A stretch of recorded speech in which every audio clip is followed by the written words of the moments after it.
Guten Tag from Davos, Switzerland, where the World Economic Forum's annual meeting, the first in over 2 years in person, is taking place. Officially, it started yesterday, but most of that was just VIP arrival. You saw them in their private jets coming in limos. Today is when the programming started, and they did not waste time getting into the big picture issues they want to solve, like climate change. In the panel discussions this morning, there was a remarkable amount of candor about just what it is they want to do to transition away from reliance on fossil fuels, and as a result transition away from the jobs that depend on the fossil fuel industry, on oil and gas.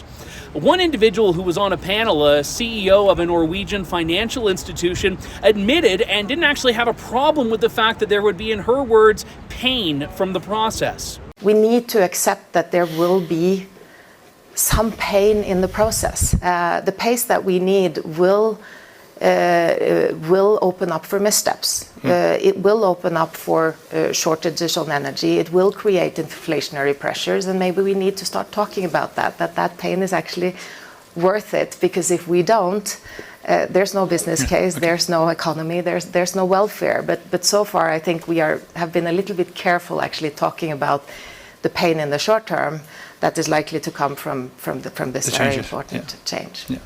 And as you heard, no denying there was going to be pain from inflationary pressures, from energy shortages, other economic challenges. She was speaking specifically, just to contextualize that clip, about small and medium businesses who she admitted moments earlier were much less suited to deal with this challenge. But she said, don't worry, all that pain is worth it. All that pain is worth it. It's all good. We're all going to benefit in the long run. So what's the problem? And there's a big disconnect here between the elites in politics and business who are running these discussions and those who are affected by the policies when they're put into effect. But fear not, we're in good hands. As Klaus Schwab said, the chairman of the World Economic Forum this morning, all of the people in the room at Davos are the ones who can actually get together and change the future as long as they work together. Let's also be clear.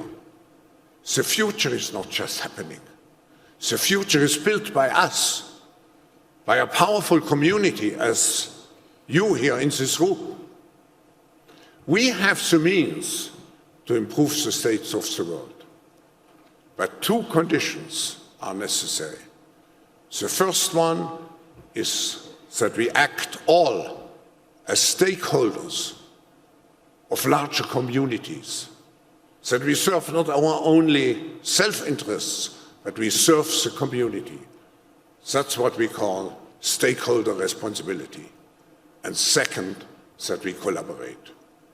And this is the reason why you find many opportunities here during the meeting to engage into very action and impact-oriented initiatives to make progress related to specific issues on the global agenda. And when I speak about the candor that a lot of these discussions have been approached with from the members of these panels, I'd be remiss to not point out this mention from the Vice Chancellor of Germany, who talked about how we might even need to change the fundamental rules of the markets to put all of these changes in effect. And he said countries shouldn't actually look out for their own interests first and foremost, but should look out for the global interest and the global market. This was on energy specifically.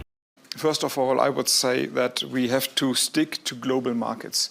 If we are now, and this is a tendency I feel everywhere in the world, also in my country as well, also in Europe, if we are now saying, okay, first of all, Germany and other countries are caring for themselves, then we will increase the crisis. If we are only caring for our own food supply, our energy supply, it must have a disastrous effect on the prices, on the market. So first of all, we have to keep the markets open.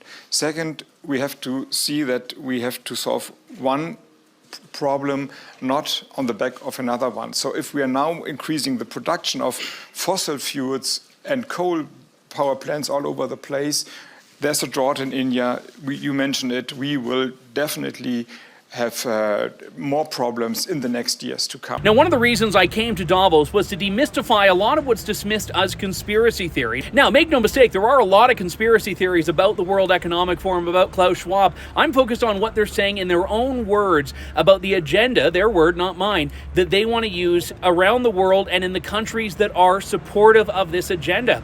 One of the speakers on the program this week is François-Philippe Champagne, Canada's Innovation and Industry Minister, who will be speaking about the jobs of tomorrow, again, transitioning away from the jobs that Canada and Canadians rely on in the oil and gas sector. It's hidden plain as day right here for all to see, and we're only on day one. From Davos at the World Economic Forum annual meeting for True North, I'm Andrew Lawton.